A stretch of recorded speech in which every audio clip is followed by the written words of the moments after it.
What's up, ballers? Jacob here with AllDriveNoDrop, talking about the Vatic Pro Saga series today. Very excited to talk about this series, and I am going to focus on the Saga Flash 16mm, but there are 3 others in the series.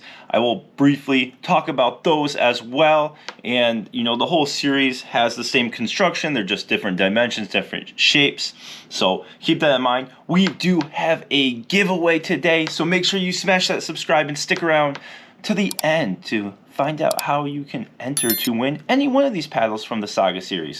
So the Saga series, all the paddles are coming in at $149.99, and then they come down to $139.99 after code AllDriveNoDrop. Very competitively priced paddles for what these offer. These are going to be on the power paddle spectrum. So if you've been looking for a power paddle that isn't going to break your bank, then let's just stick around and talk about these. Let's jump into the specs. I want to talk about how these compare to the Paddle Techs. I'm going to talk about how they compare to the Olympus, and I'm going to talk about how they compare to the Honolulu J2K, just to give you a frame of reference from power to all court and where they slot in. So let's jump into the specs.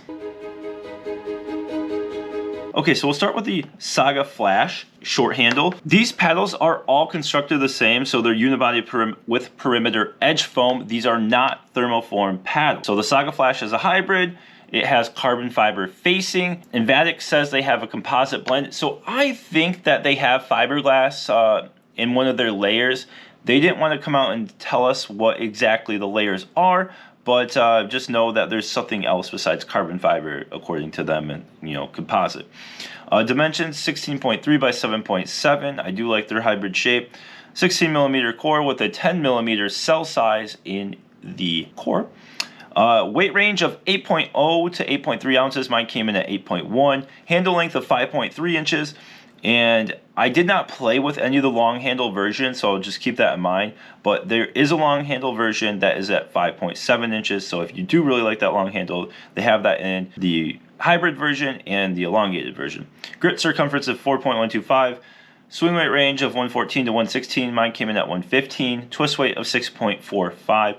We'll talk more about how that stability performs. I think you can play this just fine stock. I do think it benefits from some weight. Let's talk about the V7 real quick. So the elongated version is 16.5 by 7.5 inches, same construction and everything. It is a little bit heavier, 8.2 to 8.5 ounces. Mine came in the lightest in that range at 8.2. Handle length of 5.3, and this also comes in a long handle version that comes in at 5.7 inches. Grit circumference at 4.125. Swing weight of 120 to 123. Mine came in at 120 with a twist weight of 6.58. So really good twist weight for the elongated version, and the V7 long handle is also a similar twist weight. So I think they must have some internal weighting. Really good stability as well for an elongated paddle. So let's jump into my weight setup real quick. So played it stock, plays well stock. No problem there if you are a stock paddle player. But if you are looking to get the full performance out of this paddle, I think it really benefits from some weight. Using Bodhi tungsten tape, usually using the 0.5 gram per inch strips, but sometimes using the 1 gram per inch strips. For this, I'm using the 0.5 gram per inch strips, and they are making it thinner. This is not the thinner version, but they are coming out with thinner tungsten tape, going to be the same weight density. Also, took the grip off just for this, but this orange goes really well with the Saga from Bodhi's, just to let you know. Anyway, going from the bottom corner to just below the top corner with the 0.5 per inch strip. I think actually a better setup would be to even go a little bit farther if you're okay with the weight, because I found this still very maneuverable with this weight setup, but this just gave it a little bit more power, a slight boost in stability and sweet spot, and just made it play even better, although it plays really well stock. So let's jump into the gameplay. All right, let's talk about how the Vatic Saga Flash performs on the court. So it has a very unique profile, right? It has great finishing power, top end power, just slightly below the Spartus Olympus, which is great. One of my favorite power hybrid paddles on the market. But the pop is a lot less than the Spartus Olympus. So you have that great soft touch around the net and great soft touch for resets. If that's what you like, you are lacking a little bit on the counters, but still enough. It's still like right above average pop. So it's not like it doesn't have any pop, but it has a lot less than a traditional power paddle would have. It feels almost as soft as like a 11624 Jelly Bean or the Honolulu J2 Ti. I think it's just a little bit less soft than those two, but it has a really good feel to it and that soft plush feeling that a lot of people like. The sweet spot size is very, very good. It is no problem with the sweet spot size. And then the spin is elite. We're getting over 2200 RPMs. This thing just has amazing spin. Vatic usually does an amazing job with all their spin on their paddles. So with all that touch and the great power and the great spin, you have really, really good control with this paddle.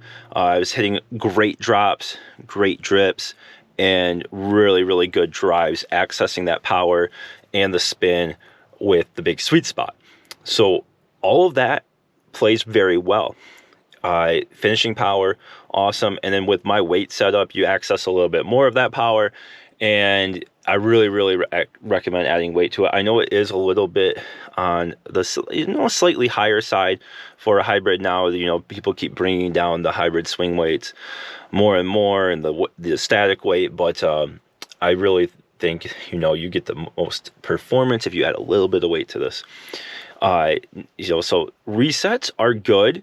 It's a stable paddle stock, pretty stable. It is not like J2K level stable, but it is, probably a little bit above average in the stability department. So the resets are good, and it feels, especially with the weight setup, it feels really good. You get consistent performance out of the face, which I really, really like. So all that soft touch, the dinking, and the drops, those are very easy to perform with this paddle. It's just you're sacrificing a little bit of pop. And if you are someone that, wants the power but doesn't want extreme pop, then this paddle is just like a perfect fit for you. So that's how it mainly performs on the court. You have access to great power, and it plays a little softer around the net than you would expect a power paddle to do. And it has a great feel with elite spin. So really good all-around paddle right there that does a lot of things that I think a lot of people are looking for. Okay, so one more note, since I mainly talked about the flash in the gameplay, thoughts and performance. The V7 version, the elongated version, plays how you would think a elongated version with the same construction plays. Has a little bit more power, obviously has a little bit more reach. Sweet spot is narrower but longer, and it has just slightly less pop than the flash. So very good elongated paddle if that's what you prefer. But yeah, that was my main focus, was on the hybrid. Just the amount of time I had to test these paddles was spent on the flash short handle. But I imagine the long handle version plays about the same, but you're going to have a little less paddle face, so a little less sweet spot size.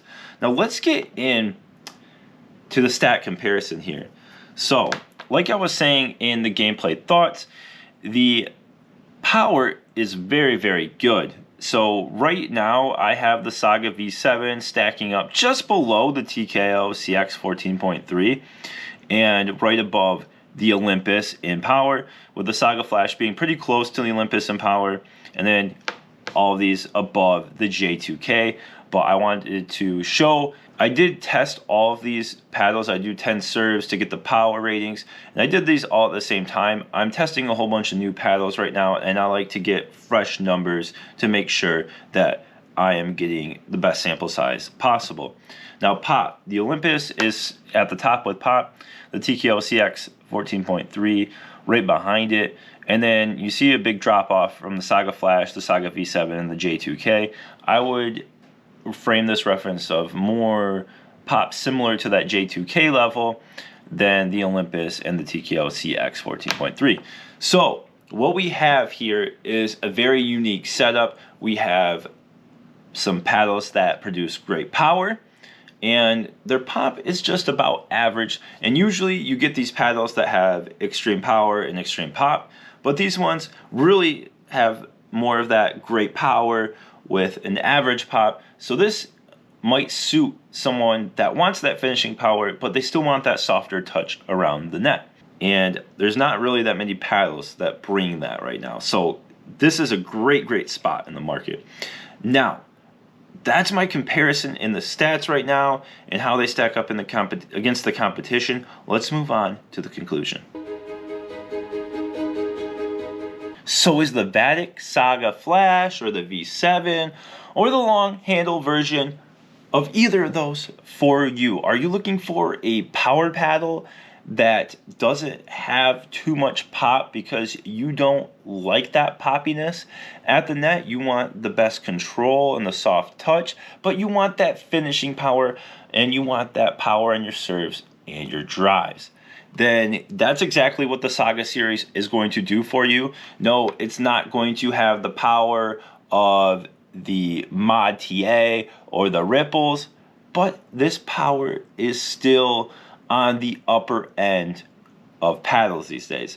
So I think for a lot of people, this is going to be excellent. And I mean, at the price point of $139.99 after code AllDriveNoDrop, an amazing price point. And you don't have to worry as much about the core crushing due to thermoforming, and you don't have to worry about the foam expanding in your paddle from it being in the core. Also, they have a 1-year manufacturer warranty against core corruption. I believe that's what they stated, but basically 1 year against core crushing. So you have the year warranty, you have less likelihood of your paddle breaking down on you, and you still get great performance and power and average pop, which is actually going to be a benefit for a lot of people. I think that this just nailed a perfect spot in the market where no other paddle was really hitting these notes, and I'm pretty excited to keep playing with this, off and on, because this is just something that feels very unique right now.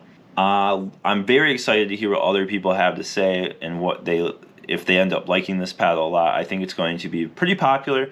Also, love the design. Love the designs that Vatic has been putting on their paddles. They've been doing a lot of different limited runs. Pretty cool. So another reason to look forward if you're on the Vatic journey. They're always freshening up. So if you have your Saga, they're probably going to come out with different designs on it too. That's all I have on the Vatic Saga series right now. Please follow the instructions on the screen if you are looking to enter to win a Vatic Saga. You get to pick any one of the series. Thank you very much for watching the video. Like, comment, and subscribe. Always want to hear what you are thinking about the paddle series, or if you have any other thoughts, let me know. And appreciate it as always. Thank you very much. Go play some pickleball.